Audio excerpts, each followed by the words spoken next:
Welcome to T ten special focus. నేను మీ సాయిశ్రీ.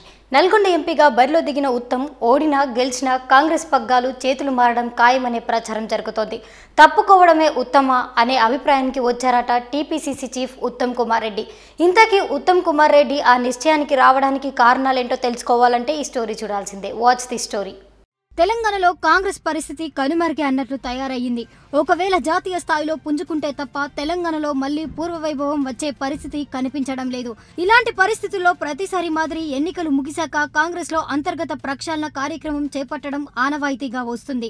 అందులో భాగంగా తెలంగాణ టీపీసీసీ చీఫ్ ఉత్తమ్ కుమార్ రెడ్డి కూడా పదవి విజిత్తుడు కావడం ఖాయమేనట. ప్రస్తుతం నల్గొండ నుంచి పోటీలో ఉన్న ఉత్తమ్ కుమార్ రెడ్డి ఎంపీగా గెలుపొందినా ఓడిపోయినా సరే టీపీసీసీ పగ్గాలు విడిచిపెట్టాల్సిందేనట.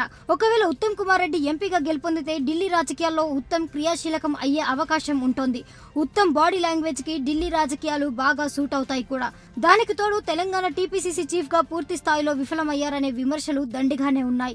ఈ పరిస్థితిలో ఉత్తమ్ కూడా పార్టీ పదవికి రాజీనామా చేసే యోచనలో ఉన్నారట. పార్లమెంట్ ఎన్నికలు ముగిశాక అధిష్టానం నిర్ణయం తీసుకుంటే ఆ ప్రకారం లేకపోతే తానే స్వయంగా టీపీసీసీకి గుడ్ బై చెప్పే అవకాశాలున్నాయని గాంధీ భవన్ వర్గాలు గుసగుసలాడుతున్నాయి. ఒకవేళ అదే జరిగితే ఆ పోస్టు కోసం పోటీ పడే వారి సంఖ్య కూడా కాంగ్రెస్ లో తక్కువేం లేదు. కోమటిరెడ్డి బ్రదర్స్, డి శ్రీధర్ బాబుతో పాటు పలువురు బీసీ సామాజిక తరగతికి చెందిన జూనియర్ నేతలు కూడా టీపీసీసీ చీఫ్ పదవి కోసం ఆశపడుతున్నారట.